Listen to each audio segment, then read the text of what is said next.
Chapitre 1. Une voix dans la salle des fêtes. C'était une belle matinée de septembre à Rose Hill, une de ces matinées qui semblaient annoncer plus de chaleur que ce que le mois permettait habituellement. Le soleil caressait doucement les toits de tuiles, les enfants couraient bruyamment le long de l'étroit chemin menant à l'école, et les petites maisons soignées étaient ornées de roses à floraison tardive, dont le parfum flottait paresseusement dans l'air. Le village lui-même possédait toute la dignité tranquille d'une paroisse anglaise.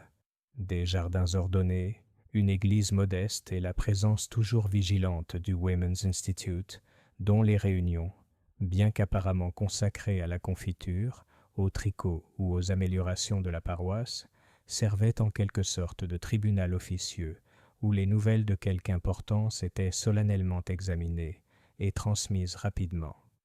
C'est à la salle des fêtes ce matin-là que les paroissiens se sont réunis, attirés par la promesse d'un petit divertissement.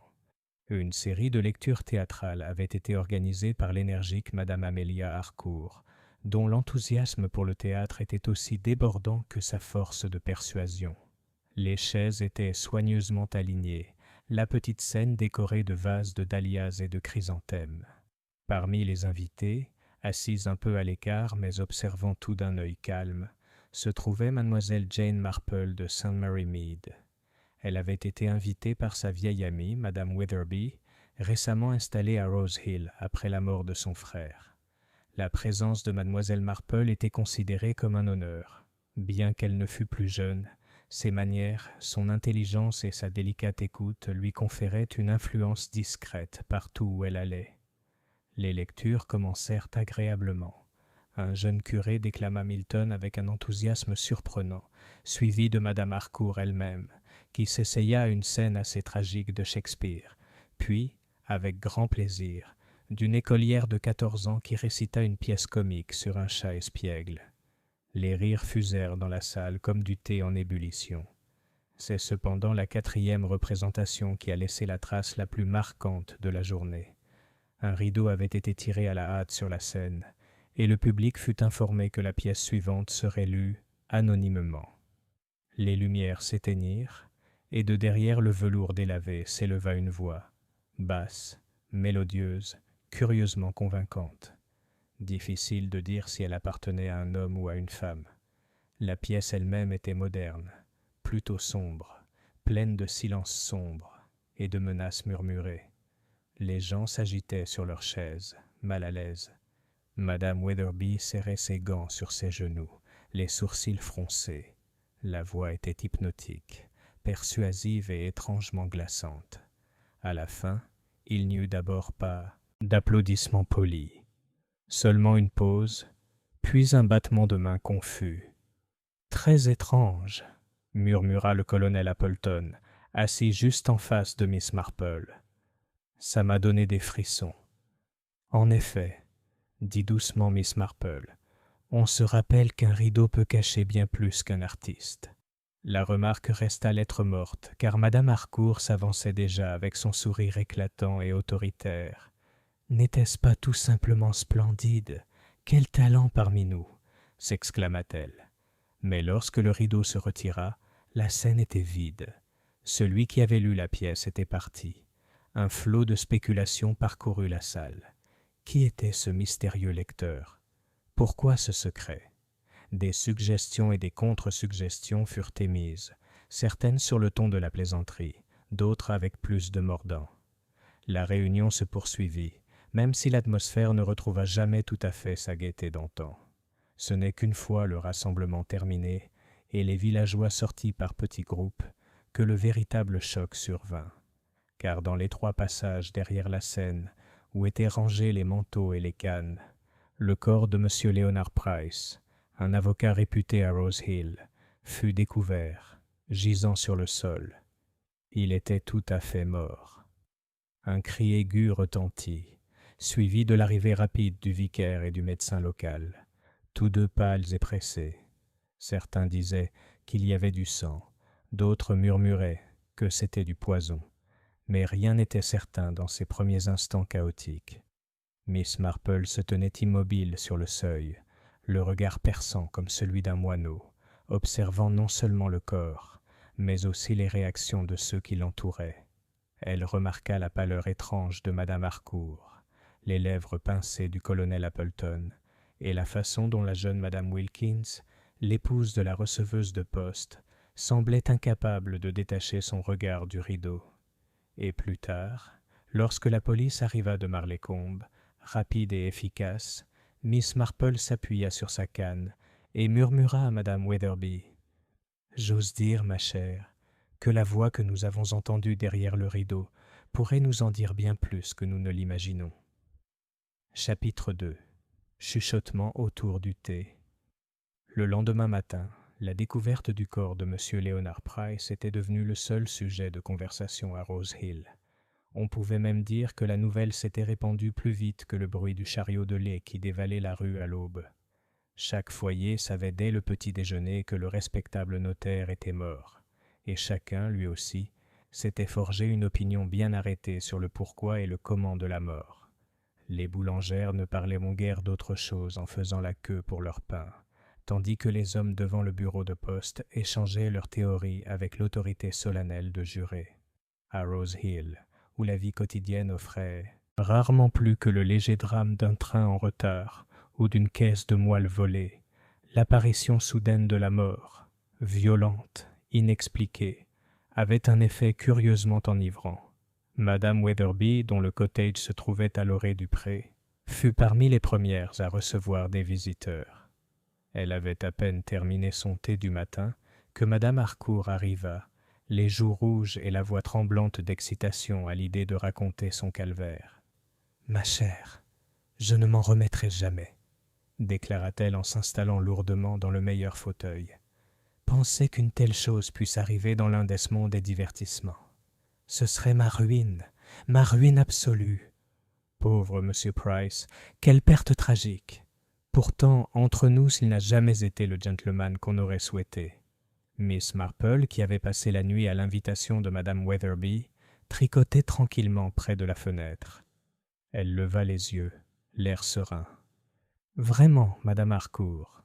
Et pourquoi dites-vous cela ? » « Oh, on entend des choses, » dit Madame Harcourt d'un ton léger, mais ses yeux brillaient d'impatience. « Les affaires, vous savez. » Non pas que je prête attention au bavardage, mais je tiens de sources sûres que M. Price n'était pas universellement admiré.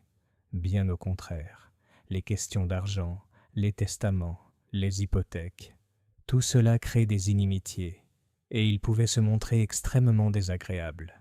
Madame Wetherby renifla légèrement. « Je n'ai jamais apprécié son attitude envers ses employés, » dit-elle, plutôt autoritaire. « Je suppose qu'ils étaient terrifiés par lui. »« Peut-être, » murmura Miss Marple, ses aiguilles claquant régulièrement, « qu'un employé qui a été effrayé assez longtemps pourrait se sentir poussé à remédier à la situation. » Ses compagnons se tournèrent vers elle, surpris. Miss Marple sourit, un peu d'un air d'excuse, comme si elle avait dit quelque chose de déplacé. À midi, les ragots avaient pris de l'ampleur.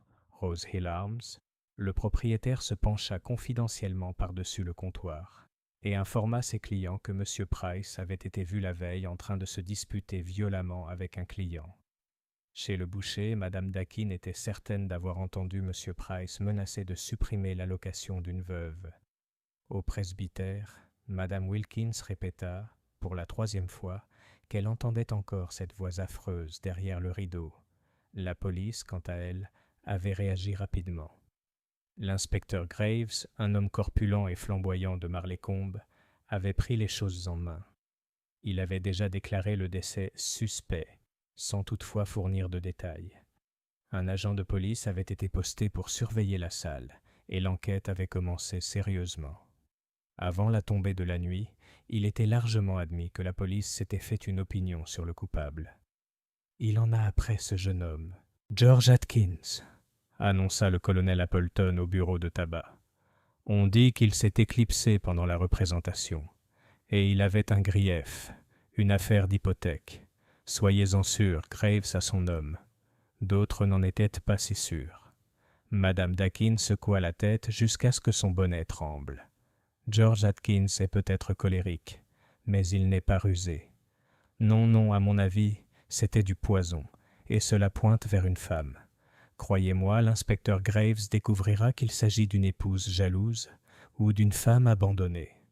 Miss Marple, lorsque cela lui parvint, se contenta de remarquer que la nature humaine n'était pas si simple.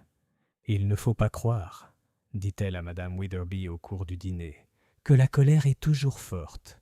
Elle peut être très douce, comme un rideau tiré sur une scène. » Le lendemain matin, Miss Marple fit une lente promenade dans le village. Sa canne frappait légèrement les pierres, tandis qu'elle s'arrêtait ici et là pour échanger quelques mots polis. Personne ne soupçonnait que ces questions douces dissimulaient une intention plus acerbe. L'institutrice lui apprit que M. Price avait été mal vu par les parents de plusieurs élèves. L'épicier lui apprit qu'il s'était disputé avec sa partenaire un mois plus tôt. Chaque information était glissée, comme un morceau de laine à tisser plus tard. Au bureau de poste, elle rencontra Madame Wilkins d'une pâleur inhabituelle. « Oh, Miss Marple, je ne l'oublierai jamais !» s'exclama-t-elle en joignant les mains. « Cette voix, elle m'a transpercée. Et quand ils ont tiré le rideau, plus rien, vide, c'était anormal. » Miss Marple l'observa d'un regard bienveillant. « Les voix peuvent être très révélatrices, ma chère, parfois même plus que les visages. » Madame Wilkins frissonna. « Je ne supporte pas d'y penser. » Cette nuit-là, tandis que les lampes brillaient dans les chaumières et que le village s'installait dans un silence pesant, Miss Marple était assise à la fenêtre de sa chambre, contemplant le verre éclairé par la lune. Elle pensait à la voix derrière le rideau, à M. Price étendu, recroquevillé et sans vie, et aux nombreux petits ressentiments et griefs qui lui étaient parvenus en une seule journée. La police était peut-être sûre de son suspect, mais les yeux de Miss Marple brillaient de la certitude que les choses étaient rarement ce qu'elles semblaient être. « La nature humaine se répète, » murmura-t-elle, « et derrière chaque rideau poli se cache toujours une scène où la vérité était répétée. » Et avec cette pensée, elle croisa les mains et ferma les yeux, sachant que demain apporterait encore plus de murmures, et peut-être un autre indice. Chapitre 3. Les plus petites choses. L'enquête était prévue pour la semaine suivante, mais en attendant, l'inspecteur Graves maintenait une présence solide à Rose Hill. Il n'était pas, pensa Miss Marple, avec une précision bienveillante, un homme inintelligent. Pourtant, il avait la fâcheuse qualité d'être certain de ses conclusions au moment même où l'incertitude aurait été la plus profitable. Il avait fixé son attention sur George Atkins, le fils du jeune fermier. George s'était effectivement échappé de la salle des fêtes pendant la représentation, et son caractère était notoirement irascible. Pour l'inspecteur Graves, ces deux faits formaient un tableau clair et net. Miss Marple, cependant, garda ses aiguilles à tricoter sur ses genoux et pensa au visage ouvert et plutôt ingénu du jeune homme.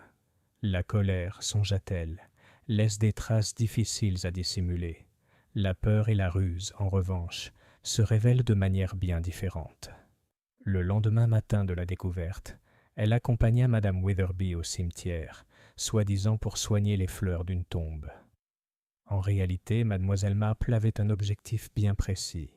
Elle s'arrêta près de la haie, près de l'entrée arrière de la salle des fêtes, le regard rivé au sol. Quelques feuilles avaient été écrasées dans la terre humide, et de légères traces semblaient provenir d'une éraflure hâtive sur ses chaussures. Elle s'appuya légèrement sur sa canne pour examiner l'empreinte. Ni de grands pieds, ni de lourdes bottes. Quelque chose de plus étroit, de plus délicat. « Ma chère, » dit-elle doucement à Madame Witherby, « avez-vous remarqué à quel point la haie est devenue désordonnée ici ? » Quelqu'un attendait, je crois, plutôt nerveusement. Madame Witherby, qui ne voyait rien du tout, émit un murmure poli et se retourna vers ses dahlias. Plus tard dans la journée, la police recueillit les dépositions officielles dans la salle de classe. Miss Marple, par la simple astuce de tricoter dans un coin, fut autorisée à écouter. Les villageois racontèrent leurs souvenirs sur un ton oscillant entre une solennité tragique et une excitation haletante. Madame Harcourt a affirmé n'avoir rien entendu d'inhabituel jusqu'au cri. Le colonel Appleton a raconté comment il avait remarqué M. Price quitter son siège pendant l'entr'acte. Madame Wilkins tremblait en évoquant à nouveau la voix. C'est là que Miss Marple capta le moindre intérêt. La femme du pasteur, une dame soignée et timide, mentionna que la lecture derrière le rideau avait été accompagnée d'une légère odeur de tabac. « Je l'ai remarqué tout de suite », dit-elle en rougissant légèrement. « Mon mari désapprouve qu'on fume dans le hall. » Personne d'autre ne semblait y attacher d'importance, mais les aiguilles de Miss Marple claquaient pensivement. Le tabac et la voix étaient des marques de caractère. Le lendemain, elle fit une autre observation. Passant devant le bureau du notaire sur High Street, elle vit le greffier, un jeune homme pâle nommé M. Jenkins, verrouiller soigneusement la porte. Ses mains tremblaient légèrement, et lorsque Miss Marple lui souhaita le « Bonjour », il sursauta si violemment que ses lunettes faillirent lui tomber du nez. Il balbutia quelque chose à propos de la situation financière chaotique et s'éloigna précipitamment, le visage rouge. La plupart auraient cru à une détresse naturelle face à la mort de son employeur. Miss Marple, cependant, se souvenait de l'expression de soulagement qui avait traversé son visage avant le retour de l'anxiété. Le soulagement n'est pas, pensait-elle, le compagnon habituel du chagrin. À la fin de la semaine, Rose Hill était divisée. La moitié du village croyait fermement à la culpabilité de George Atkins. L'autre moitié murmurait des intrigues plus sombres, évoquant des jalousies, des dettes secrètes et même des espions étrangers. Chaque théorie prenait de l'ampleur au fil des récits, brodés avec la délectation de ceux qui avaient rarement l'occasion de broder autre chose qu'un coussin. Et pendant tout ce temps, Miss Marple demeura silencieuse, observatrice, emmagasinant les détails comme des perles sur un fil. Elle remarqua que Madame Wilkins pâlissait de jour en jour, que le colonel Appleton évitait de mentionner la voix, et que Madame Harcourt cherchait désespérément à prouver que l'événement lui-même avait été un triomphe, malgré la tragédie. La nature humaine, elle le savait, ne pouvait s'empêcher de se révéler. Il suffisait de patience et de sagesse pour reconnaître que les plus petites choses, une empreinte de pas, une odeur, un tremblement de main, étaient souvent les guides les plus sûrs. Ce soir-là, assise près du feu avec son tricot, Miss Marple murmura à haute voix. « Il y a des secrets ici, oh oui, des secrets cachés derrière les rideaux, dans les bureaux, dans la façon même dont les gens parlent. La question n'est pas de savoir si M. Price avait des ennemis, c'est certain. La question, ma chère Jane, est de savoir lequel de ses ennemis craignait le plus sa voix. » Chapitre 4. Le mauvais homme. L'inspecteur Graves avait l'air satisfait de lui-même. Lorsque les cloches du dimanche sonnèrent à Rose Hill, ce n'était un secret pour personne que George Atkins avait été placé en garde à vue. La nouvelle se répandit comme une fumée portée par le vent, circulant de chaumière en chaumière avec incrédulité, satisfaction ou doute murmuré, selon l'humeur du narrateur. George était connu pour son caractère colérique.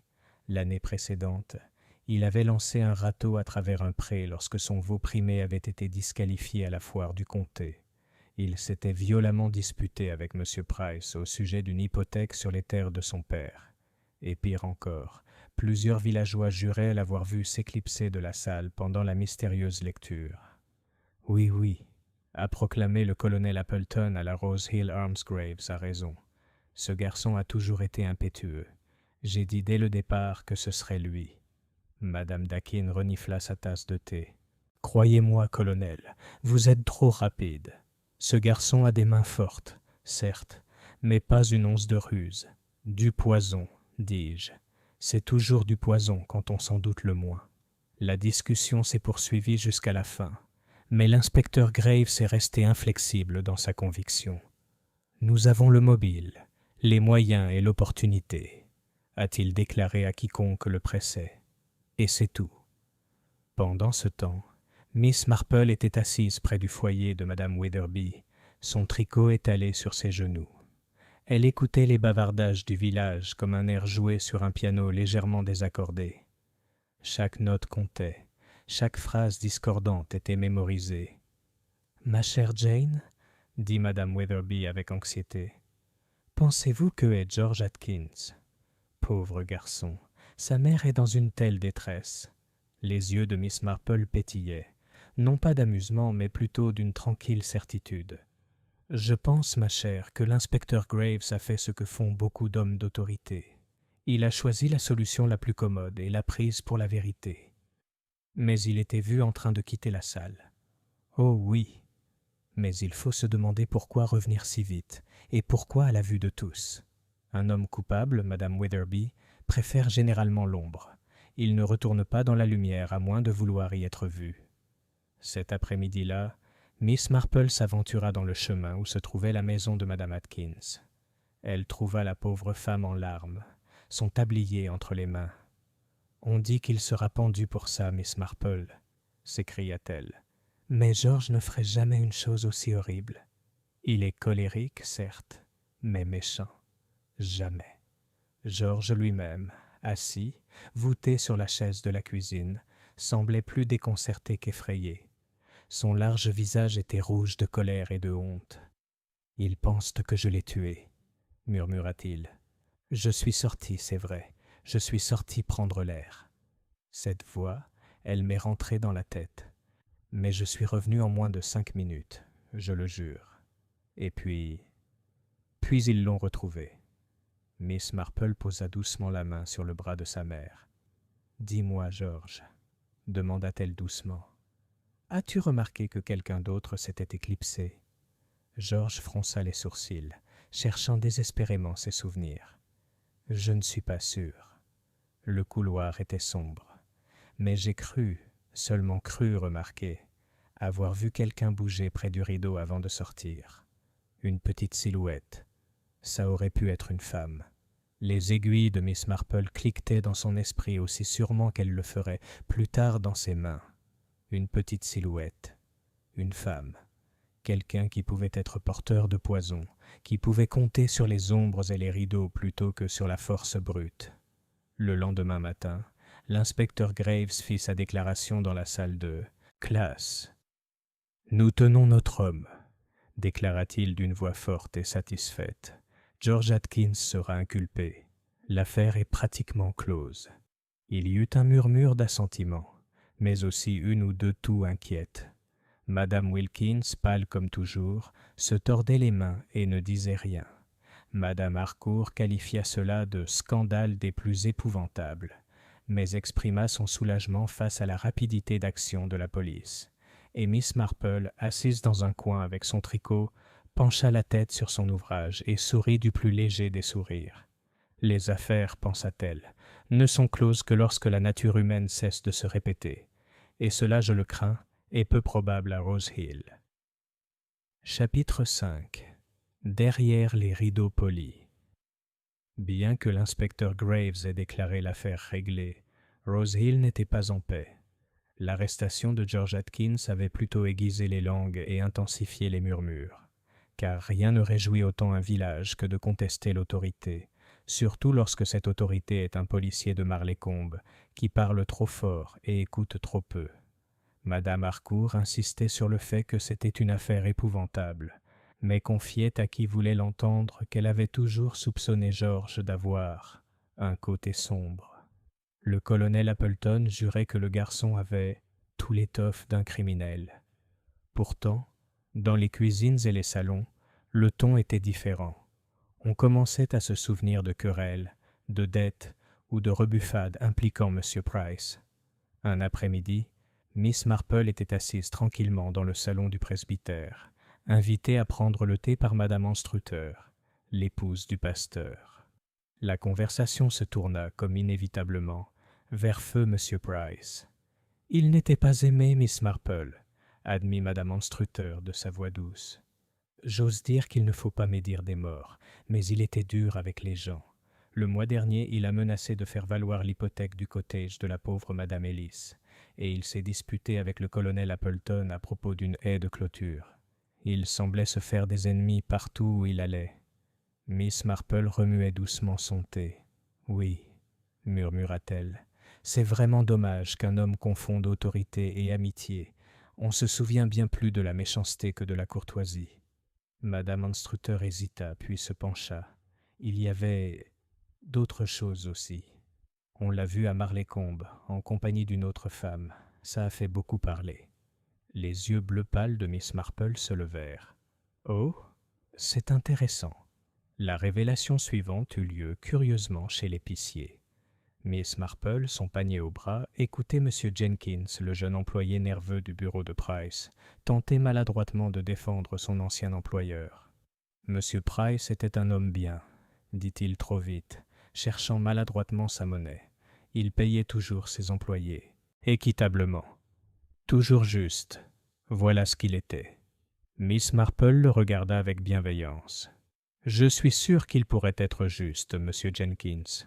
Mais la justice, vous savez, c'est une question d'opinion. Et vous semblez, pardonnez-moi, un peu inquiet. » Le jeune homme rougit. « Je n'ai aucune raison de m'inquiéter, Miss Marple. Absolument rien. » Il laissa tomber un demi-penny et se pencha pour l'attraper, les mains tremblantes. Dehors, Madame Dakin attrapa Mademoiselle Marple par le bras. « Savez-vous, ma chère, j'ai entendu dire que M. Jenkins était constamment réprimandé. Certains disent mais que Price l'a gardé uniquement parce qu'il en savait trop. En affaires, vous comprenez, on dit des choses sur les testaments, des choses secrètes. » Miss Marple a caché le commentaire comme un autre point dans son modèle en constante évolution. Ce soir-là, une visiteuse arriva à l'improviste au cottage de Madame Wetherby.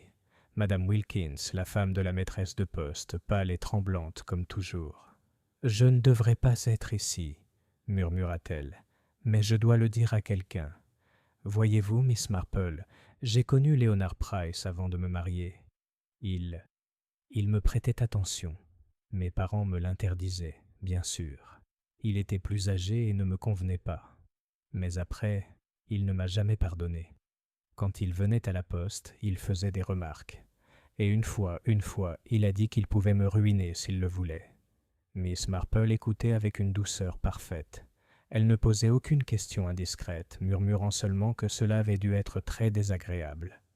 Pourtant, intérieurement, elle pensait « Voilà une autre ombre, un autre fil de peur et de ressentiment tissé dans ce schéma. » À la fin de la semaine, Rose Hill était en proie à des soupçons et à des histoires chuchotées. Certains parlaient de chantage financier, d'autres de femmes jalouses. Quelques-uns même murmuraient des choses politiques. Price avait des affaires à Londres, des gens louches, vous me comprenez. Miss Marple tricotait calmement tout cela, ses aiguilles cliquetant à un rythme tranquille. À Madame Wetherby, elle dit « C'est curieux, ma chère, de voir comment, dans de petits endroits, les gens vivent si près les uns des autres, et pourtant si loin. Rideaux, portes, haies, tout cela est ténu. Les secrets, en revanche, sont bien plus épais, et M. Price semble en avoir laissé beaucoup derrière lui. » Chapitre 6. Une seconde ombre. Le dimanche soir était empreint d'un profond malaise. Bien que George Atkins fût toujours en détention, l'appétit des villageois pour les ragots n'avait pas diminué. Il s'était même accru. Certains déclaraient que le garçon était condamné, d'autres murmuraient des choses que la police ignorait encore. Le cimetière, la place et même les bancs de l'église bourdonnaient de spéculations. Miss Marple, cependant, était inhabituellement silencieuse. Ses aiguilles bougeaient à un rythme régulier, mais ses pensées étaient ailleurs. L'arrestation de George la troublait profondément, non pas parce qu'elle le croyait incapable de colère, mais parce que la colère, d'après son expérience, se dissimulait rarement de manière aussi délibérée. Le meurtre, elle le savait, n'était pas toujours un acte passionnel, mais un acte calculé. Le coup de théâtre est arrivé tard dans la nuit. La femme de chambre de Madame Wetherby, traversant précipitamment la pelouse avec un message, tomba sur une étrange vision près de la porte de la salle des fêtes. Là, sur le seuil, se trouvait un petit carré de papier plié. C'était curieux uniquement parce que la salle était fermée à clé et gardée depuis la mort de M. Price. Lorsque la servante le donna à sa maîtresse, qui à son tour l'apporta immédiatement à Miss Marple, la signification devint terriblement claire. La note ne contenait que quelques mots, écrits d'une écriture forte et penchée. La voix parlera à nouveau.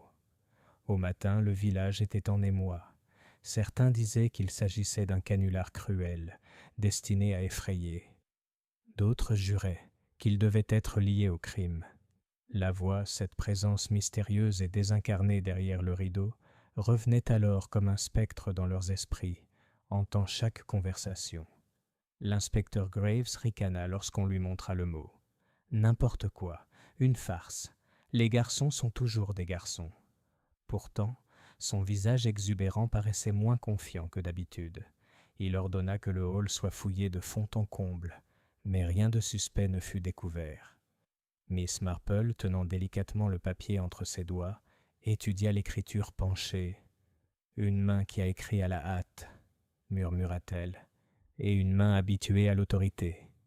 Pas du tout une main de garçon. » Ce soir-là, la tournure des événements se transforma en peur, car pendant les vêpres, alors que l'assemblée priait silencieusement, un bruit sourd, glaçant, inimitable, parvint du fond de l'église.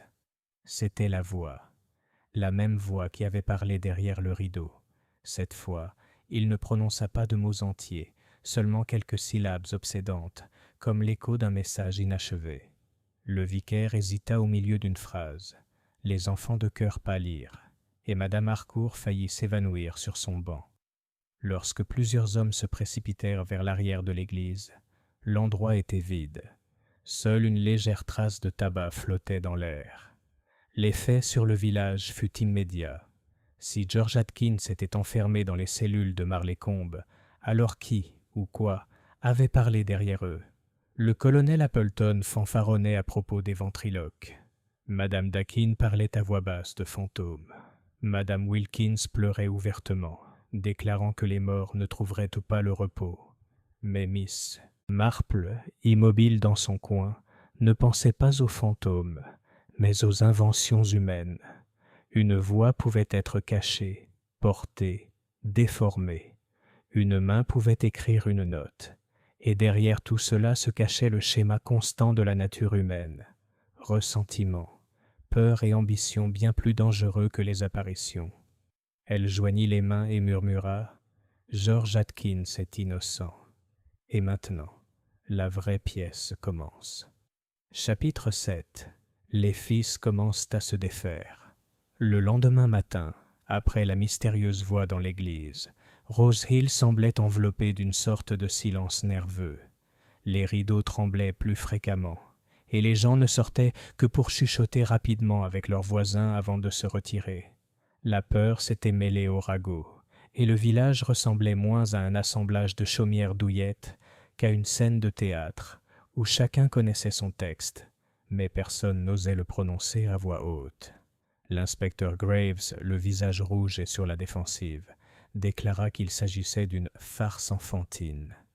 Pourtant, les villageois n'étaient pas rassurés, car George Atkins ne pouvait pas être la voix, enfermé comme il l'était dans les cellules de Marleycombe. Si ce n'était pas George, alors qui? Miss Marple, poursuivant sa promenade constitutionnelle avec une dignité tranquille, ne prit pas la peine de débattre de la question. Elle s'arrêta d'abord à la poste. Madame Wilkins l'accueillit avec un sourire tremblant. Ses mains voltigeaient parmi les piles d'enveloppes, mais aucune ne risquait de tomber. « Je suis complètement hors de moi, Miss Marple, » dit-elle à voix basse. « 2 fois déjà, cette voix affreuse. J'ai du mal à dormir rien qu'à y penser.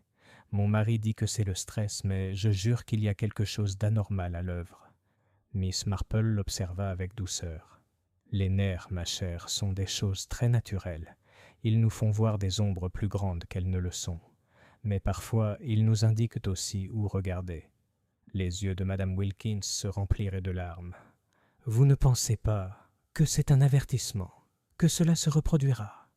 Miss Marple lui tapota la main. « Les avertissements sont bien plus souvent donnés par les vivants que par les morts. » Du bureau de poste, elle se rendit au bureau fermé du notaire, où elle trouva le jeune monsieur Jenkins en train de se débattre avec une clé. « Vous devez trouver cela difficile de vous débrouiller seul, » observa Miss Marple. L'employé rougit. « Oh oui, très difficile. Des papiers partout, aucun ordre. Monsieur Price. » Il s'interrompit, les lèvres pincées. « Oui ?» demanda doucement Miss Marple. M. Jenkins s'agita, mal à l'aise, seulement qu'il était méticuleux avec ses documents. Très méticuleux. Il n'aimait pas que les autres sachent à quel point il gardait privé. Les yeux de Miss Marple pétillèrent. Les secrets, monsieur Jenkins, sont un lourd fardeau, parfois plus lourd que la tenue de compte. Il ne dit rien, mais elle vit ses mains trembler tandis qu'il rassemblait les dossiers. Sa visite suivante fut auprès du colonel Appleton, qui taillait ses rosiers avec une vigueur inutile. « Vous avez entendu Graves, bien sûr, » dit-il d'un ton bourru. « Ce type pense toujours que c'est George Atkins.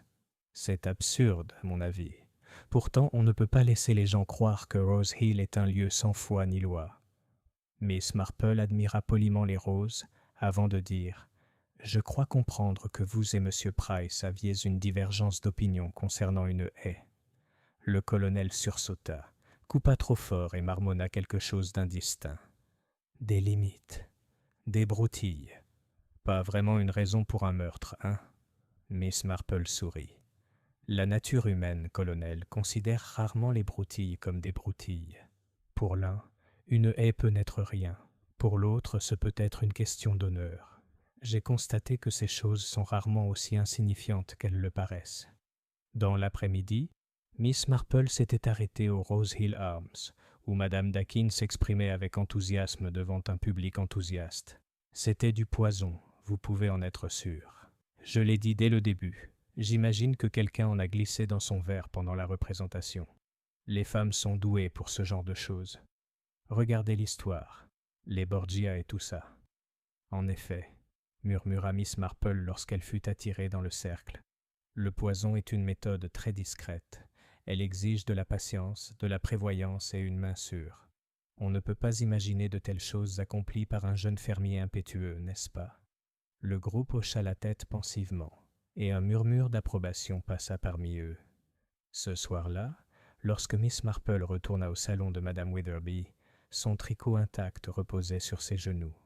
Elle contemplait le feu, son esprit ressassant les conversations de la journée. Elle avait vu la peur dans le regard de Madame Wilkins, la culpabilité dans les mains de Jenkins, l'esquive dans les paroles du colonel. Chacun, à sa manière, était un fil, et lorsque les fils sont rassemblés et resserrés, ils forment un motif. Le problème avec les motifs, se murmura-t-elle, c'est qu'on ne les voit jamais tant que l'image n'est pas claire. Mais il faut regarder de très près les premiers points. C'est là que se cache la vérité. Chapitre 8.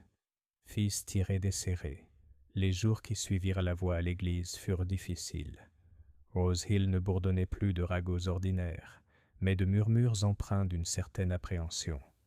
La maîtresse de poste envoya son neveu fermer la boutique au crépuscule, plutôt que de le faire elle-même, et Madame Harcourt insista pour que sa femme de chambre l'accompagne chaque fois qu'elle traversait la verdure. Le village, autrefois si joyeux et trivial, semblait désormais glacial, même au soleil. L'inspecteur Graves trépignait, l'irritation grandissante. « Le garçon est coupable », répétait-il à chaque instant. « Je ne me laisserai pas tromper par les histoires de fantômes et de voix du village. » Pourtant, même lui ne parvenait pas à expliquer le second incident. Ses patrouilles redoublèrent. Son froncement de sourcils s'accentua, mais sa certitude ne rassura pas Rose Hill. Miss Marple, quant à elle, poursuivait sa propre voie. Elle n'insistait jamais directement, n'accusait jamais. Elle posait plutôt des questions apparemment anodines et écoutait avec cette attention douce qui faisait oublier même aux orateurs les plus réservés. Son premier arrêt fut la maison de Madame Harcourt, où la dame la reçut avec un air de triomphe. « Ma chère Miss Marple, je sens que le village compte sur moi dans cette crise.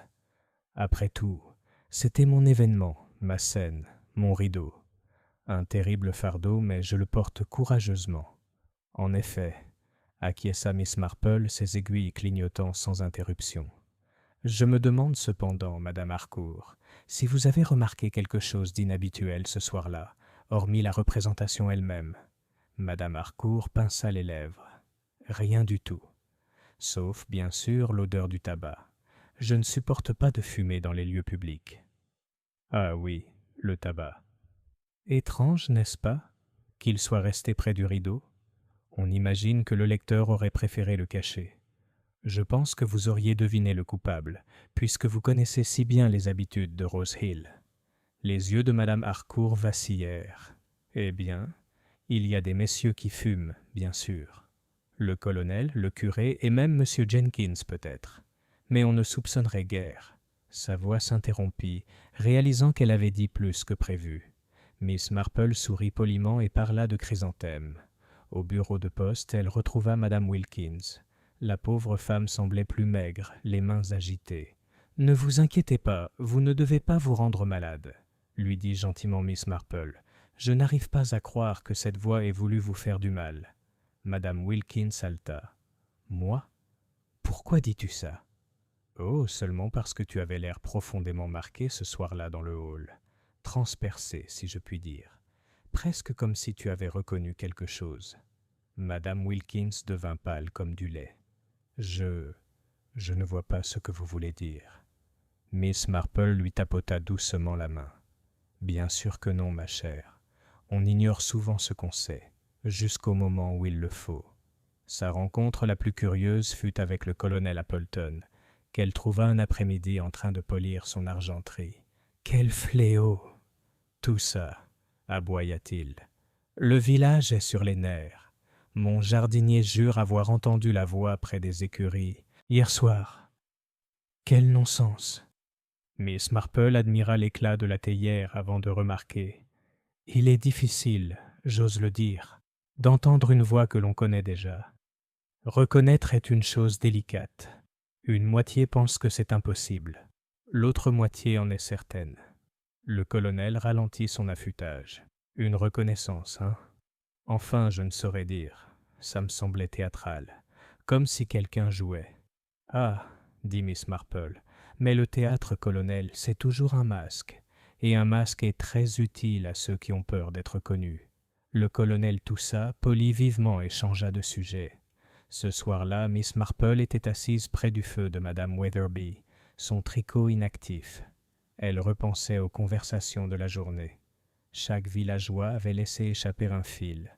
L'empressement de madame Harcourt a dissipé les soupçons, la peur d'être reconnue de madame Wilkins, l'étrange souci du colonel pour sa performance. « Les secrets ne sont pas silencieux, » murmura-t-elle. « Ils bruissent et murmurent, comme des rideaux tirés à la hâte. Il suffit d'écouter, et ils racontent leur histoire. » Chapitre 9. La lettre cachée. Le soleil de septembre brillait de mille feux le lendemain matin, mais Rose Hill demeurait sous le poids de son inquiétude. Les cloches de l'église sonnaient trop solennellement, les magasins ouvraient tard, et même les enfants, habituellement bruyants dans la ruelle, jouaient avec un calme inhabituel. Miss Marple avait à peine terminé son thé du matin que le jeune monsieur Jenkins, l'ancien commis de monsieur Price, arriva à la porte de madame Witherby. Il était pâle et ses mains s'agitaient avec son chapeau, comme s'il risquait de lui échapper à tout moment. « Je ne sais pas trop quoi faire, » balbutia-t-il. « Mais je me suis dit, Miss Marple, que vous étiez sage, si je puis dire. Et, eh bien, ceci est arrivé au bureau aujourd'hui. » Il sortit de sa poche une enveloppe usée sur les bords. Miss Marple la prit délicatement, observant la main penchée et audacieuse sur le devant. À ouvrir en cas de décès. À l'intérieur se trouvait une simple feuille de papier. Les mots étaient peu nombreux, mais chargés de sens. Certains à Rose Hill voudraient me faire taire. S'il m'arrivait quelque chose, la vérité se trouverait dans l'affaire du domaine d'Hastings et dans la voix qui parle trop bien. C'était signé Leonard Price. Madame Weatherby laissa échapper un petit cri. Voilà la preuve. Ce n'était pas un accident. Les yeux de Miss Marple restèrent fixés sur la page. En effet, et plus que la preuve d'un meurtre, la preuve que M. Price se savait en danger. La succession Hastings. Voilà sans doute l'héritage contesté l'année dernière, celui dont on murmurait l'existence à la mort du pauvre vieux Sir Reginald. Une fortune en litige. M. Jenkins tordit son chapeau d'un air misérable. M. Price était L'exécuteur testamentaire. Il y a eu des disputes, oui, de terribles disputes. Le colonel Appleton était impliqué, ainsi que Madame Harcourt, d'une manière ou d'une autre. Mais il ne m'a jamais donné de détails. Il gardait certains documents sous clé. Miss Marple hocha lentement la tête. Et maintenant, nous comprenons pourquoi les secrets pesaient si lourd. Une propriété, des querelles, des papiers cachés, et plus curieux encore, une voix qui parle trop bien. La nouvelle de la lettre, une fois murmurée à une ou deux personnes, se répandit comme une étincelle le long des haies sèches. L'après-midi, tout le village bourdonnait de nouvelles spéculations. Madame Dakin jura que la succession Hastings avait été spoliée. Madame Anstrutter murmura qu'il y avait des héritiers illégitimes. Le colonel devint rouge comme une tomate et insista sur le fait que son intervention était purement consultative. Madame Harcourt s'irrita et déclara ne pas s'intéresser aux héritages sordides des autres. Mais Miss Marple remarqua que Madame Wilkins évitait complètement le sujet, les yeux baissés chaque fois que le domaine était mentionné. Ce soir-là, Miss Marple était assise tranquillement, la lettre étalée sur ses genoux. Les mots semblaient d'y presque parler à voix haute dans le silence du salon. La voix qui parle trop bien. Elle se souvenait de la performance en coulisses, le ton mesuré, posé, presque professionnel. Une voix cultivée, sans naturel, et elle se souvenait aussi de la légère odeur de tabac, de la dureté des manières de Madame Harcourt, du lapsus du colonel concernant sa performance. C'était un nœud, encore emmêlé, mais les fils devenaient le plus clairs. La nature humaine, se murmura Miss Marple, ne se dissimule pas aussi habilement qu'elle le croit. La vanité, la peur et la cupidité, elles pointent toujours leur nez dans les recoins. Et tandis que ses aiguilles à tricoter cliquetaient à nouveau, elle sentit que le motif commençait enfin à prendre forme. Chapitre 10. Un geste désespéré. La découverte de la lettre de M. Price avait plus profondément perturbé Rose Hill que toutes les déclarations de l'inspecteur Graves.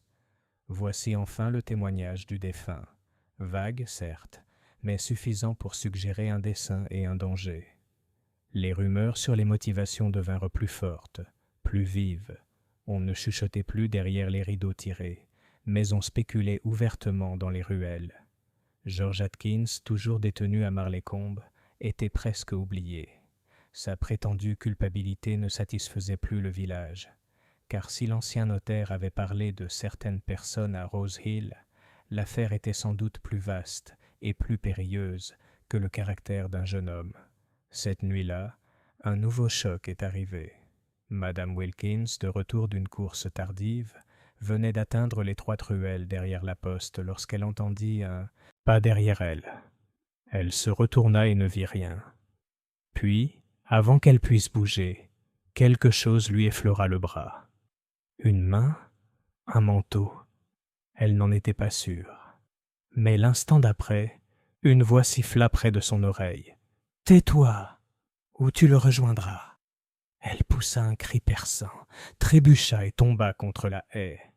Lorsque les voisins se précipitèrent dehors, elle tremblait si violemment qu'elle pouvait à peine parler. Ceux qui l'avaient dû menacer avaient disparu dans la nuit. L'incident s'est propagé à Rose Hill à l'aube. La preuve, s'il en fallait une, s'écria Madame Dakin, que le meurtrier marche toujours parmi nous. Le colonel Appleton a qualifié l'incident d'hystérie, bien qu'on l'ait vu verrouiller le portail de son jardin avec un soin inhabituel. Madame Harcourt, serrant ses perles dans ses mains, a annoncé qu'elle n'assisterait plus à une autre cérémonie paroissiale tant que le malfaiteur n'aurait pas été arrêté. L'inspecteur Graves devint plus rouge que jamais. « Un tour, une farce », insista-t-il. « Cette femme se donne des idées. » Pourtant, il désigna un agent de police pour patrouiller près du bureau de poste la nuit. Miss Marple, écoutant tranquillement, ne dit rien. Mais ses yeux brillaient. Cet après-midi-là, elle rendit visite à Madame Wilkins, qui était assise pâle et en larmes dans son salon. « Ma chère, » dit gentiment Miss Marple, « cela a dû être très effrayant. » Madame Wilkins serra sa main. C'était la même voix, la même, basse et terrible. « Oh, Miss Marple, pourquoi moi? Qu'ai-je fait » Miss Marple l'observa avec douceur. « Peut-être, ma chère, ce n'est pas ce que vous avez fait qui compte, mais ce que vous savez, ou ce que quelqu'un craint que vous ne vous rappeliez. » Madame Wilkins parut bouleversée. « Mais je ne sais rien, absolument rien. » Miss Marple lui tapota simplement la main et dit doucement. « Nous en savons souvent plus que nous ne le pensons. » Ce soir-là, près du feu du cottage de Madame Weatherby, Mademoiselle Marple réfléchissait aux événements de la journée. Une voix dans l'église, une lettre désignant le domaine Hastings, et maintenant une menace de réduire au silence une femme déjà tremblante de peur. Le schéma n'était plus flou. Quelqu'un à Rose Hill craignait d'être démasqué, suffisamment pour risquer un second crime. Le désespoir, murmura Miss Marple, est une qualité des plus dangereuses. Quand les gens ont peur d'être démasqués, ils sont prêts à tout, et c'est peut-être là qu'ils se révèlent le plus ouvertement. Elle posa son tricot et contempla le feu, comme si les flammes pouvaient lui murmurer la vérité. Le tueur avait enfin dévoilé son jeu, et Miss Marple, patiente comme toujours, était prête à attendre que la dernière maille soit parfaitement cousue. Chapitre 11. Conversation dans les pièges. Le lendemain de la frayeur de Madame Wilkins, l'inspecteur Graves rassembla une petite foule devant la salle des fêtes. Sa moustache se hérissait, sa voix résonnait comme celle d'un sergent à la parade. « Les preuves sont évidentes, » a-t-il déclaré. « La note a été placée, la voix manipulée, et l'incident avec Madame Wilkins n'était qu'un caprice. Notre prisonnier, George Atkins, reste le principal suspect. Il sera jugé prochainement. » Un murmure s'éleva parmi les villageois, mais ce n'était pas un signe d'accord. Miss Marple, silencieuse au bord de la foule, observait les regards rapides échangés. La peur persistait dans leurs yeux, une peur que l'inspecteur Graves ne parvenait pas à effacer avec ses déclarations assurées. Miss Marple a commencé son travail à sa manière, non pas en posant des questions directes, mais en écoutant, en posant des fils comme on placerait des miettes pour un oiseau. Sa première visite fut chez Madame Harcourt. Elle fit l'éloge des dahlias de la dame, admira les rideaux du salon, et une fois son hôtesse à l'aise, lui dit avec un doux sourire « Quelle chance vous avez, Madame Harcourt, d'avoir une si belle voix lors des spectacles du village. J'ose dire que c'est un don que peu de gens possèdent. » Madame Harcourt sursauta, sa tasse de thé cliquetant contre sa soucoupe. « Oh, ma chère Miss Marple, vous me flattez. Je chante à peine ces temps-ci. » « Mais une voix exercée reste exercée, » dit Miss Marple avec douceur. « On ne perd jamais tout à fait le pouvoir de projection. C'est un peu comme faire du vélo. On ne le fait peut-être pas souvent, mais le talent est là, prêt à l'emploi. » Madame Harcourt rougit, parla trop vite des roses et ne croisa plus jamais le regard de Miss Marple. Sa visite suivante fut celle du colonel Appleton, qu'elle trouva en train de lire le journal avec une intensité inhabituelle. « Je suis sûre, colonel, » commença Miss Marple, « que vous serez soulagé quand tout cela sera derrière nous. Un meurtre au village est une affaire tellement désagréable. »« Déplaisant, en effet, » grogna le colonel. « Pourtant, je l'ai dit dès le début, c'est Atkins, clairement. »« Ah, » dit Miss Marple doucement, « mais la lumière du jour peut parfois révéler des choses erronées. Vous ne trouvez pas ? Les ombres révèlent souvent la vérité. » Le journal du colonel bruissait. Superstition absurde, Miss Marple. Elle pencha la tête, son sourire parfaitement plaisant. Bien sûr. Pourtant, vous avez parlé de performance l'autre jour, n'est-ce pas? Curieux choix de mots. Peu de gens qualifieraient une lecture de cette façon, à moins d'avoir eux-mêmes quelques notions de théâtre. Le colonel toussa, marmonna quelque chose à propos des théâtres militaires, et a changé de sujet pour parler de politique avec une hâte inhabituelle. Au bureau de poste, Miss Marple trouva Madame Wilkins pâle, mais déterminée à poursuivre son travail. Elle demanda un timbre d'un demi-penny, admira la disposition soignée des enveloppes, puis observa avec douceur. « Comme cela doit être éprouvant pour toi, ma chère, d'entendre quotidiennement cette voix te rappeler. On pourrait presque croire qu'elle t'est destinée. » Madame Wilkins tremblait tellement qu'elle laissa tomber le timbre. « Oh non, Miss Marple, vraiment pas. » « Pourquoi ? » Le regard de Miss Marple était bienveillant. Peut-être parce que vous savez quelque chose que vous ne souhaitez pas encore révéler. Mais les secrets, j'ai constaté, restent rarement cachés. Ils ont tendance à filer, comme des lettres à travers une enveloppe déchirée. Madame Wilkins se mordit la lèvre, les yeux remplis de larmes. « Je ne peux pas, je n'ose pas. » Mais elle n'en dit pas plus. Ce soir-là, Miss Marple retourna au salon de Madame Witherby, où le feu crépitait et les ombres s'allongeaient. Elle posa son tricot et joignit les mains. « Ils commencent à se montrer, ma chère, » dit-elle doucement. « Chacun à sa manière. La culpabilité, la peur, la vanité.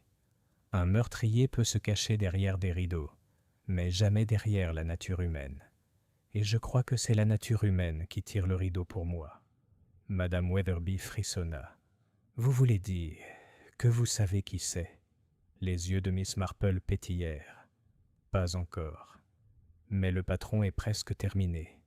Il ne reste plus qu'un point. » Chapitre 12. Le point final. L'air de Rose Hill était devenu tendu, comme si les haies et les chaumières elles-mêmes retenaient leur souffle. Les gens se hâtaient dans les ruelles, les yeux détournés, les portes fermées plus tôt que d'habitude, et même les enfants jouaient à voix basse. Les rumeurs ne suffisaient plus, le village aspirait à une résolution. L'inspecteur Graves, exaspéré, continuait d'insister sur la culpabilité de George Atkins, même si de moins en moins d'auditeurs l'écoutaient. Sa certitude semblait croître proportionnellement aux doutes des autres. Miss Marple, cependant, n'avait aucun doute, seulement le sentiment qu'il restait un détail supplémentaire, une petite pièce révélatrice du puzzle. Cela arrivait, comme c'était souvent le cas, dans les moments les plus ordinaires. Elle visitait le presbytère où Madame Anstrutter avait disposé des catalogues de semences pour les semis de printemps. Tandis qu'elle se penchait sur les pages consacrées au delphinium et au pois de senteur, mademoiselle Marple remarqua l'étrange bruit de la voix dans l'église. « C'est si curieux de parler dans un tel endroit, » dit-elle doucement, « et si bien projeté aussi. On ne trouve pas de telles voix dans tous les villages. » Madame Anstrutter hocha la tête distraitement. « En effet, et c'était si familier d'une certaine manière. Je ne me souviens plus où je l'ai déjà entendu. Mais cela me rappelait ces soirées où Madame Harcourt récitait, où le colonel Appleton insistait pour lire les leçons, si retentissantes, vous savez. » Miss Marple sourit. « Ah oui, une projection. Mais la voix dans l'église n'était pas retentissante, n'est-ce pas? Elle était entraînée, modelée, comme si on avait appris à dissimuler son timbre naturel. » Madame Anstrutter parut surprise. Mais avant qu'elle puisse répondre, sa femme de chambre entra avec un plateau. Dessus se trouvait une lettre, récemment remise en main propre. L'enveloppe était ordinaire, mais le regard de Miss Marple s'éclaira aussitôt. L'écriture, épaisse et penchée, était la même qu'elle avait vue sur le billet inquiétant de M. Price. Pourtant, ce n'était pas l'écriture de Léonard Price. La lettre était adressée au vicaire. « Monsieur, il serait imprudent de poursuivre l'enquête sur les affaires de M. Price. Pour votre sécurité, gardez le silence. » Madame Anstrutter halta. « Eh bien, quelle horreur! Qui a bien pu laisser ça ?» Miss Marple, prenant délicatement l'enveloppe, remarqua une légère trace de cendre de tabac sur le coin. « Qui donc ?» murmura-t-elle. « À moins, bien sûr, que ce soit quelqu'un qui ne cesse de performer, même à l'encre. » Ce soir-là, Miss Marple déposa les deux notes côte à côte dans le salon de Madame Wetherby. L'écriture était parfaitement assortie, mais son style penché et théâtral n'était pas celui d'un avocat habitué aux documents juridiques. Il appartenait à quelqu'un qui appréciait les fioritures, qui ne pouvait résister à une touche dramatique, même lorsqu'il envoyait des menaces. Elle pensait à l'empressement de Madame Harcourt à attirer l'attention, aux éludes fanfaronnes du colonel Appleton, à la peur tremblante de Madame Wilkins. Elle pensait au domaine Hastings, aux querelles, à l'héritage mêlé d'orgueil et de vanité. Et puis elle sourit, le sourire doux et satisfait de quelqu'un qui a enfin vu le schéma entier révélé. « Le rideau, » murmura-t-elle, « est prêt à être tiré. » Chapitre 13. Le rideau tombe. Miss Marple, ayant rassemblé les derniers éléments, avança avec une assurance sereine. Elle savait par expérience qu'un meurtrier avoue rarement de son plein gré. Il faut imaginer les conditions dans lesquelles la vanité, la peur ou l'orgueil le trahiront. Elle suggéra donc, très gentiment à Madame Weatherby, que les villageois se rassemblent à nouveau dans la salle. L'excuse était simple. Une prière en l'honneur de feu, Monsieur Price, suivie d'un thé. Même l'inspecteur Graves, essoufflé d'agacement, ne put s'y opposer. Peut-être que cela mettra fin à leur caprice, grommela-t-il, avant d'accepter d'y assister. L'après-midi convenu, la salle se remplit de villageois, silencieux et chuchotants. Le rideau de la petite scène était suspendu, lourd et immobile, comme s'il attendait la reprise du spectacle. Miss Marple était assise tranquillement au premier rang, son tricot sur les genoux. Lorsque le vicaire eut terminé sa brève prière, Miss Marple se leva, s'appuyant légèrement sur sa canne. Sa voix était douce, mais portait clairement à travers la pièce. « Mes chers amis, commença-t-elle, nous avons tous été profondément troublés par les terribles événements qui ont jeté une ombre sur Rose Hill. Monsieur Price est mort, et le pauvre George Atkins est en détention, bien qu'il soit aussi innocent qu'un agneau au printemps. Le véritable meurtrier rôde toujours parmi nous, et je pense qu'il est peut-être temps de lever le voile. » Un frémissement parcourut la salle. L'inspecteur Graves rougit. « Voyez donc, Miss Marple, » commença-t-il, mais elle le fit taire d'une main levée. « Vous vous souvenez, » poursuivit-elle, de la voix mystérieuse derrière le rideau. Ce n'était pas celle de M. Price, mais une voix soigneusement déguisée, une voix entraînée, capable de projeter, de charmer et de déstabiliser. Et vous vous souviendrez aussi des lettres écrites de cette même écriture audacieuse et penchée, destinée à nous réduire au silence par la peur. Elle marqua une pause, scrutant la salle du regard. De telles fioritures, une telle théâtralité, appartiennent à quelqu'un qui vit pour les faits, quelqu'un qui se délecte de la performance. Il y eut un murmure et Madame Harcourt s'agita mal à l'aise sur son siège. Le regard de Miss Marple se posa doucement sur elle. « C'est vous, Madame Harcourt. Vous avez lu en coulisses. Vous avez écrit les menaces. Et c'est vous qui avez réduit Leonard Price au silence, car il avait découvert la vérité sur le domaine Hastings. Il était au courant de vos détournements, de petites sommes au début, mais suffisantes pour ruiner votre réputation. Alors vous l'avez empoisonné, discrètement, en coulisses. » La salle s'exclama. Le visage de Madame Harcourt perdit toute couleur, puis rougit. « Comment osez-vous » s'écria-t-elle. « Absurde. Quelle calomnie !» La voix de Miss Marple resta calme. « Vous n'avez pas pu résister, ma chère. Ni l'excitation d'une scène cachée, ni le drame d'une lettre de menace. C'est la vanité qui vous a trahi. La vanité, et cette légère trace de tabac que vous n'avez pas pu dissimuler.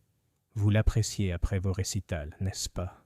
L'inspecteur Graves fronça les sourcils, incertain, mais les villageois se tournèrent comme un seul homme pour regarder Madame Harcourt. Elle se leva en tremblant. « Il aurait voulu me ruiner, m'exposer à tous.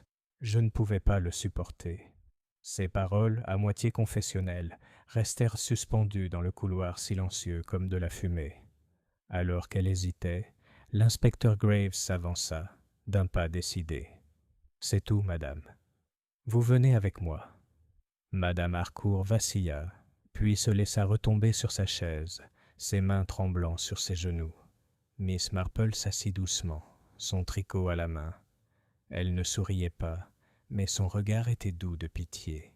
« La pièce est terminée, » murmura-t-elle, et le rideau, enfin, est tombé. Chapitre 14. L'explication silencieuse. Le lendemain matin, Rose Hill était étrangement silencieux. L'arrestation de Madame Harcourt avait plongé le village dans un silence presque plus profond qu'à l'époque des ragots et des spéculations. Les voisins échangeaient des regards, mais parlaient peu. Même les boutiques ouvraient dans un vacarme sourd. L'inspecteur Graves, le visage rouge et troublé, errait comme si l'air lui-même l'accusait de son erreur. Il marmonnait des développements inattendus et des apparences trompeuses, mais personne ne semblait disposé à l'écouter. C'est Miss Marple que les villageois cherchèrent un à un, impatients de comprendre comment la vérité avait été découverte. Ce soir-là, ils se réunirent donc au salon de la maison de Madame Witherby. Le colonel Appleton, Madame Dakin, Madame Wilkins, pâle et tremblante, le vicaire et sa femme, et plusieurs autres personnes. Miss Marple était assise près du feu, son tricot soigneusement plié sur ses genoux, et les obligea de ses explications avec sa douceur habituelle, presque en s'excusant. « Voyez-vous, mes chers, commença-t-elle, l'affaire n'a jamais été aussi compliquée qu'elle le paraissait. C'est juste que l'inspecteur Graves cherchait l'évidence, alors qu'un meurtre est rarement évident. Dès le départ, George Atkins ne convenait pas. Il est colérique, certes, mais pas rusé. Le meurtre par empoisonnement, car c'est bien de cela qu'il s'agissait, exige patience, planification et une main sûre. C'est l'arme de ceux qui réfléchissent en silence, pas de ceux qui crient dans les champs. La voix derrière le rideau m'a profondément troublé. Elle était posée, théâtrale, presque professionnelle. Pas le genre de voix qu'on entend dans les affaires courantes d'un village. Et lorsque Madame Harcourt a insisté pour une lecture anonyme, c'était clair. Elle ne pouvait résister à la scène, même cachée. Madame Dakin halta. Mais ces lettres, n'importe qui aurait pu les écrire. Miss Marple inclina la tête. En effet.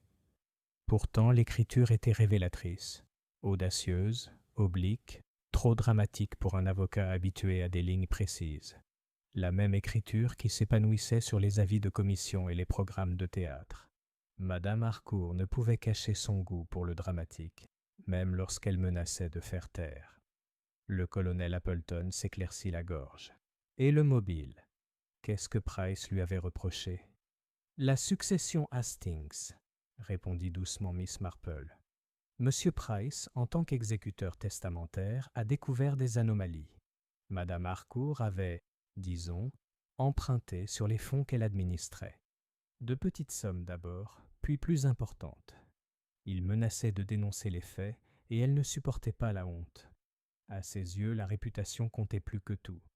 Elle organisa donc la lecture, une habile diversion, tout en glissant le poison dans son verre pendant l'entr'acte. Madame Anstruder porta la main à ses lèvres. « Et les menaces contre la pauvre Madame Wilkins ?» Miss Marple regarda doucement la femme tremblante. « Parce que vous le saviez, ma chère, sans même vous en rendre compte. Vous aviez reconnu quelque chose dans la voix ce soir-là, quelque chose de familier, des années passées. Madame Harcourt aperçut votre peur et a cherché à l'accroître, de peur que vous ne vous souveniez trop clairement de la vérité. Mais la peur, en fin de compte, a révélé plus qu'elle n'a dissimulé. » Un silence s'installa, tandis que l'explication s'installait entre eux. Le feu crépitait, l'horloge tic-taquait doucement sur la cheminée. Enfin, Madame Dakin prit la parole, la voix basse. « Quand je pense à toutes ces performances, à tout ce spectacle, et c'est la vanité qui l'a trahi. »« Oui, » dit Miss Marple, le regard pensif, « vanité, peur et cupidité. Les plus vieux mobiles du monde, la nature humaine, voyez-vous, est à peu près la même dans un village qu'à Londres, ou n'importe où ailleurs. Seul le décor change. » Dans les semaines qui suivirent, Rose Hill retrouva peu à peu son rythme habituel. Le bureau de poste ouvrit à nouveau à l'heure. Les rires des enfants résonnèrent dans les ruelles, et l'Institut des femmes reprit ses débats sur la marmelade et les courgettes. Pourtant, certaines choses persistaient. Madame Wilkins avait un regard nerveux, le colonel Appleton se faisait plus réservé, et Madame Witherby contemplait souvent le green avec un léger frisson. Miss Marple, quant à elle, s'occupait de son jardin, rendait visite à ses amis et tricotait assidûment au coin du feu. Elle ne recherchait ni remerciements ni triomphe, mais ceux qui la connaissaient le mieux comprenaient que sous sa douceur se cachait un esprit qui voyait plus loin que la plupart. Et quand un après-midi, Madame Witherby fit remarquer que Rose Hill ne reverrait sûrement plus jamais un tel drame, Mademoiselle Marple ne fit que sourire faiblement. « Ma chère, dit-elle, je ne devrais pas en être si sûre, car la vie, comme la scène, a toujours un rideau qui attend d'être tiré. Chapitre 15. Après le rideau. Les semaines qui suivirent l'arrestation de Madame Harcourt furent empreintes d'un étrange mélange de soulagement et d'inquiétude. Rose Hill, malgré son apparence inchangée, jardin soigné, banc poli, cliquetis des seaux de lait à l'aube, portait en elle le souvenir des ténèbres. Les gens parlaient d'y moins librement pendant un temps. Les rires dans Rose Hill Arms, l'ambiance était calme, et les réunions de l'Institut des femmes semblaient étrangement tendues, comme si chaque membre craignait qu'on lui rappelle ce qui s'était passé dans la salle des fêtes. Mais peu à peu, à mesure que les jours raccourcissaient en octobre, la vie reprit son cours habituel. Les rideaux étaient tirés pour se protéger du froid, les bouilloires fumaient dans les cuisines bien rangées, et les ragots se tournèrent à nouveau vers des sujets de paroisse. Le sermon du pasteur, l'état du toit de l'école, la perspective de gel sur les chrysanthèmes tardifs. George Atkins revint de Marlécombe, blanchi mais non sans trace d'amertume. Certains voisins l'accueillirent chaleureusement, d'autres avec une gêne maladroite. Il reprit ses travaux des champs avec une vigueur renouvelée, mais ceux qui le connaissaient assez bien disaient que son tempérament, bien que toujours vif, était désormais tempéré par la prudence. La pauvre Madame Wilkins ne retrouva jamais tout à fait son calme. Elle vaquait à ses occupations à la poste, les mains tremblantes, le regard perdu dans l'ombre. Et pourtant, peut-être, se tenait-elle avec un peu plus de dignité qu'auparavant, car elle savait, même si elle l'admettait à peine, que sa voix inquiète avait contribué à la découverte de la vérité. Le colonel Appleton était plus calme, moins véhément. Il parlait moins de discipline et davantage de Rose. Madame Dakin, triomphante dans son cri initial de poison, raconta l'histoire si souvent qu'à Noël, on lui attribua largement le mérite d'avoir résolu l'affaire elle-même. Quant à Miss Marple, elle ne se vantait pas. Elle retourna à son jardin de St. Mary Mead, à son tricot au coin du feu, à ses douces visites chez ses voisins. Lorsqu'on la remerciait, comme elle le fut à maintes reprises, elle se contentait d'un léger sourire d'excuse. « Ce n'était rien, en fait, » murmurait-elle. « Seulement les gens se ressemblent beaucoup, vous savez, que ce soit dans les grandes maisons ou dans les petits villages. La nature humaine se répète sans cesse. Il suffit de remarquer les petites choses. » Et elle retournait à ses aiguilles, ses yeux bleus pétillants devant le motif que personne d'autre ne semblait voir. Lors de sa dernière soirée à Rose Hill, elle traversa de nouveau la pelouse. La salle des fêtes était silencieuse, le rideau tiré, la scène vide. Miss Marple s'arrêta, s'appuyant légèrement sur sa canne, et l'observa un long moment. « Comme c'est curieux, » murmura-t-elle, « qu'un rideau destiné à l'amusement cache tant de tragédies. Et pourtant, c'est peut-être ainsi que fonctionne la vie. Nous jouons notre rôle, nous disons notre texte, et derrière le rideau se cache la vérité. » Sur ce, elle se retourna et retourna lentement vers le cottage de Madame Witherby, les feuilles d'automne craquant sous ses pas. Chapitre 16. Réflexion à St. Mary Mead. C'était fin octobre lorsque Miss Marple rentra chez elle à St. Mary Mead. Le train de Marlécombe traversa la campagne en s'engouffrant dans un bruit de ferraille, longeant des haies dénudées de fleurs, des champs où les dernières récoltes avaient été récoltées. Elle était assise sereinement dans son coin, son sac à tricot à côté d'elle, les yeux rivés sur le paysage avec une satisfaction tranquille. Rose Hill, avec son hall ombragé et son rideau fatal, était déjà derrière elle. Pourtant, elle l'emportait avec elle, non pas sous forme de tragédie, mais comme un autre schéma observé, une autre vérité de la nature humaine discrètement confirmée. St. Mary Mead l'accueillit avec sa gaieté habituelle. Le boucher lui demanda des nouvelles de son voyage. L'épicier glissa une pomme supplémentaire dans son panier, et mademoiselle Hartnell rapporta, avec un certain triomphe, que le chat de Madame Price Ridley avait de nouveau disparu. Tout cela était délicieusement ordinaire, et mademoiselle Marple le savoura comme on siroterait un thé familier et réconfortant. Ce soir-là, dans son salon soigné, elle s'assit de nouveau près du feu, le tic-tac de l'horloge rythmant le cliquetis de ses aiguilles. Dehors, le vent d'automne agitait les roses trémières, mais à l'intérieur, tout était paisible. Madame Witherby lui avait écrit une lettre de remerciement, pleine d'affection et de gratitude. Mademoiselle Marple avait répondu, comme toujours, avec modestie. « Ce n'était rien, ma chère. Il faut juste remarquer les petits détails. » Tandis qu'elle tricotait, ses pensées erraient vers Madame Harcourt, trahie par sa propre vanité, vers Madame Wilkins, tremblante mais plus courageuse qu'elle ne le croyait, vers George Atkins, apprenant enfin que le tempérament ne sert à rien quand le silence est requis. Tellement pareil, les gens, murmura-t-elle doucement, que ce soit à Rose Hill ou à St. Mary Mead.